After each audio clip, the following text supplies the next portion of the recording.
So, I'm going to talk to you about some things I've learned in my journey. Most from experience, some of them I heard in passing. Many of them I'm still practicing, but all of them I do believe are true. Life is not easy. It is not. Don't try to make it that way. Life's not fair. It never was. It isn't now, and it won't ever be. Do not fall into the trap, the entitlement trap, of feeling like you're a victim.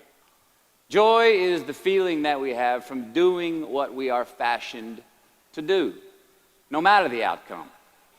And I say, if happiness is what you're after, then you're going to be let down frequently, and you're going to be unhappy much of your time. Joy, though, joy is a different thing. It's something else. Joy is not a choice. It's not a response to some result. See, joy is always in process. It's under construction. It is in constant approach, alive and well in the doing of what we're fashioned to do and enjoying it. Define success for yourself. Whatever your answer is, don't choose anything that will jeopardize your soul. Prioritize who you are, who you want to be, and don't spend time with anything that antagonizes your character. Be brave, take the hill, but first answer that question, what's my hill? So first, we have to define success for ourselves.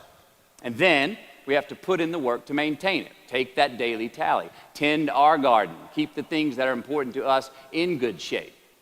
Look, the first step that leads to our identity in life is usually not, I know who I am. I know who I am. That's not the first step. The first step's usually, I know who I am not. Process of elimination. Defining ourselves by what we are not is the first step that leads us to really knowing who we are.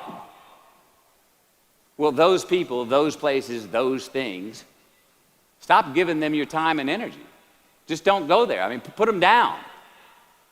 And when you do this, when you do put them down, when you quit going there, and you quit giving them your time, you inadvertently find yourself spending more time and in more places that are healthy for you, that bring you more joy. Why?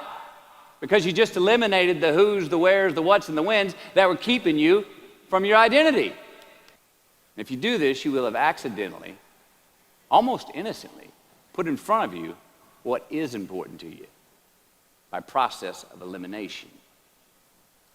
Knowing who we are is hard. It's hard. So give yourself a break. Eliminate who you are not first, and you're going to find yourself where you need to be. And since we are the architects of our own lives, let's study the habits, the practices, the routines that we have that lead to and feed our success, our joy, our honest pain, our laughter, our earned tears. Let's dissect that and give thanks for those things. And when we do that, guess what happens? We get better at them, and we have more to dissect. But if we stay in process, all right, within ourselves, in the joy of the doing, we will never choke at the finish line. Why? Because we aren't thinking of the finish line. Because we're not looking at the clock. We're not watching ourselves on the Jumbotron performing the very act that we're in the middle of. No, we're in process. The approach is the destination, and we are never finished. We're going to make mistakes. You got to own them. Then you got to make amends. And then you got to move on. Guilt and regret kills many a man before their time. So turn the page, get off the ride. You are the author of the book of your life.